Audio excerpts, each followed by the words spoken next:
Canon QL17G2呢，它其实就是旁轴7键的弟弟。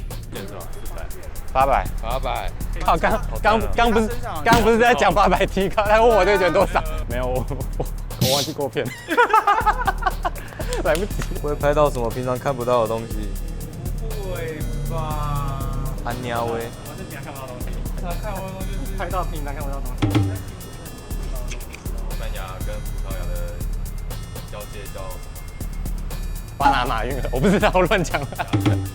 靠腰。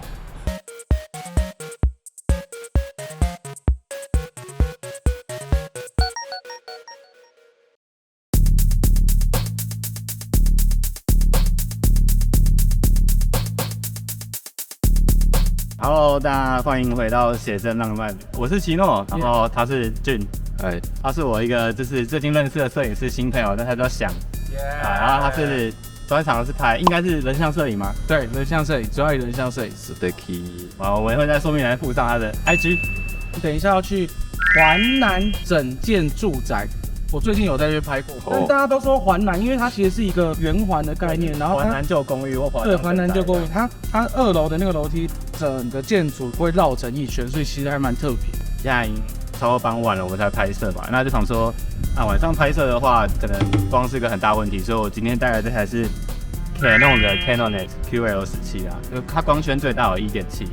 那这台相机也是我个人第一台收藏的，就是机械式相机，是个定焦镜嘛，对不对？对，定焦镜。然后那 QL17它其实是一台旁轴相机。那什么是旁轴相机？跟大家介绍一下，旁轴相机它又叫做联动测距式相机，就是 RF 相机。那它特色就是它的镜头的光路跟它观景窗的光路其实是彼此独立的，就不像你单眼相机看出去就是所见即所得。那缺点就是你可能觉得说，那我拍出来会有误差。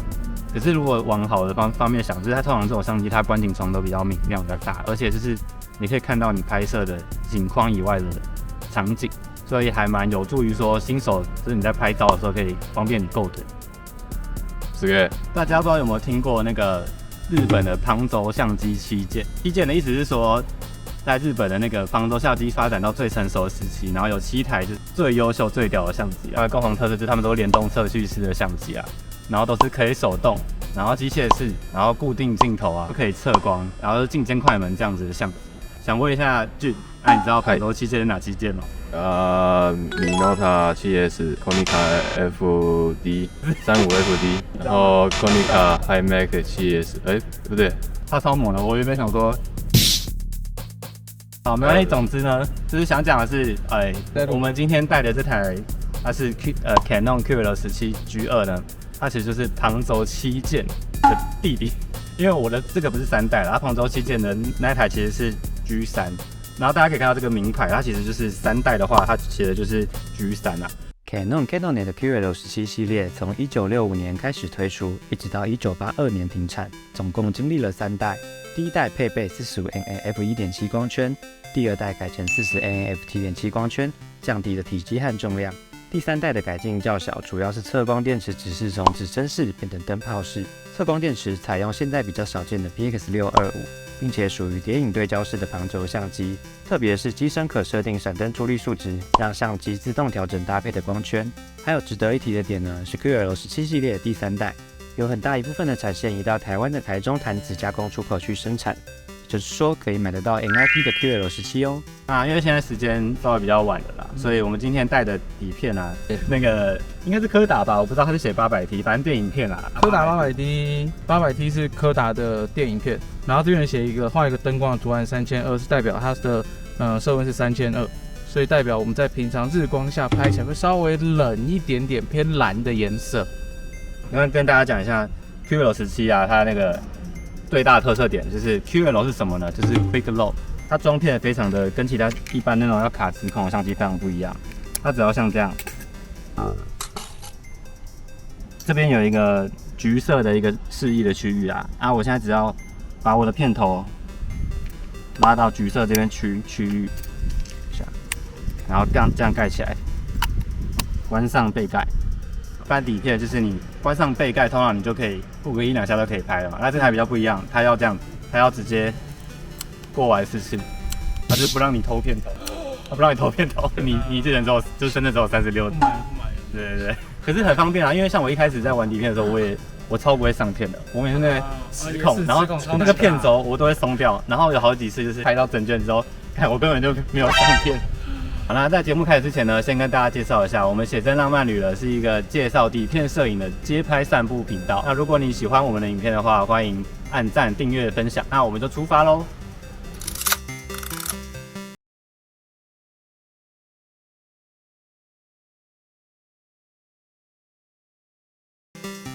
大家可以看到，我们现在来到这是华江整建住宅的某一个天桥啦。那这边其实还蛮特别，它就是大概1960年末到1970年，大家也知道那个年代，它其实台湾经济起飞嘛。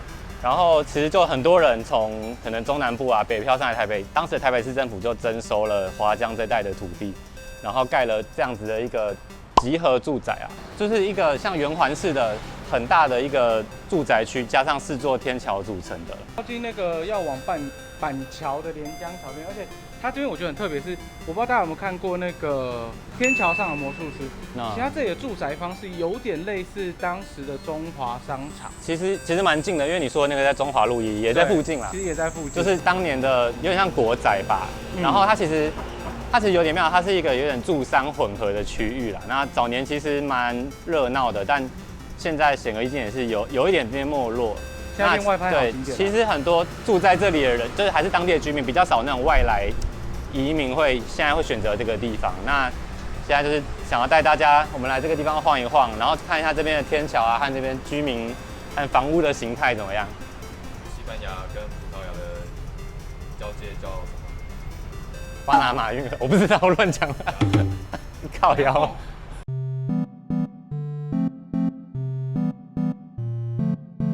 3、2、1，你过了嘛，对不对？对，我过了，然后快门先决，所以你如果过铺或前铺，他会不让你按快门。哦。所以你就看一下，如果等下拍不起来，你就调到60分或30分。就在降快门。风太大了，我这样撑着吗？还是不要？没有，我们就让风吹着你头发。来，换俊。这卷是吧？800。800。靠，刚不是在讲800T，他问我这个卷多少，没在听。好，你就直接这样。可以吗？没关系，我不会拍到你的屁屁。对，好。等一下啊。发什么？好，来，3、2、1。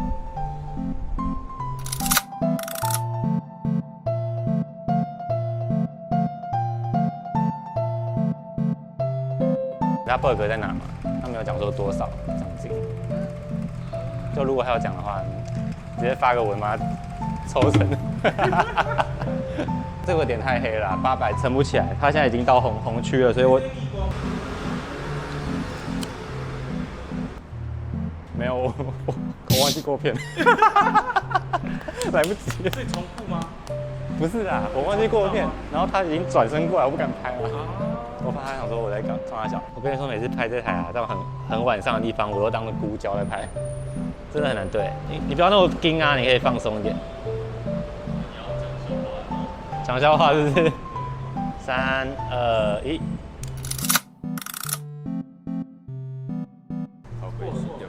好。好，我想要拍这个金炉街一个传统槟榔的后面的感觉，蛮有趣的。但这对焦。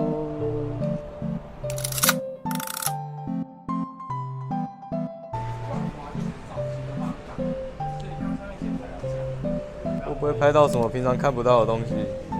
不会吧？安喵喂！什么是平常看不到的东西？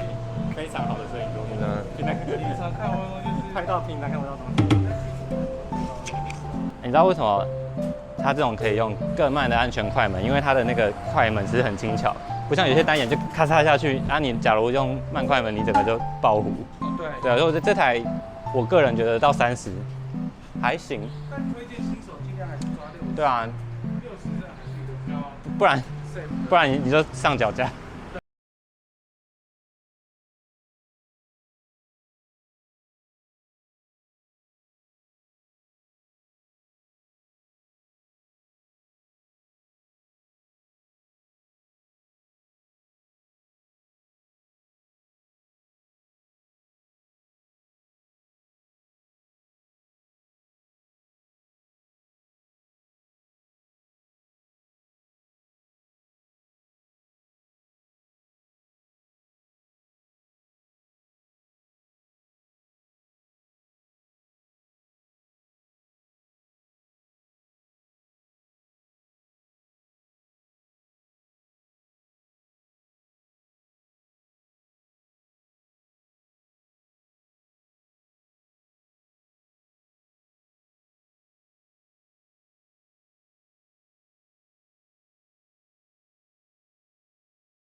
我自己常用的相机，可能通常遮到2.8或1.8、2.0就紧绷了。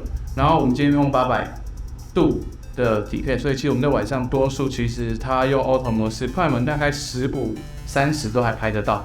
然后我觉得这边其实我自己也蛮喜欢的，所以它这里你会发现很多其实它有一些传统有一些红灯笼啊，或者是一些比较复古的脚踏车，然后再加上栏杆已经有很多的锈蚀，所以其实你在上面拍起来会，我们又用底片，再加上所谓的老建筑跟一些可能比较有历史的 feel 的一些景，完美打在场面。就是对，你要旋转楼梯，你要天桥，对，你要有落式费时感，生活感，对，生活感，或者是翻过的，然后你要那个它骑楼那个透视感也有，生命的规赛。然后讲一下这台相机的 Q20，就是我个人第一台机械相机，然后我也请大家去日本玩去玩，就是基本上我就没什么问题，因为一开始先买的时候，我说很多人说新手要带什么 FN2，虽然这台相机它的最快看的速度只有500分之一，但不像有一些新的更老。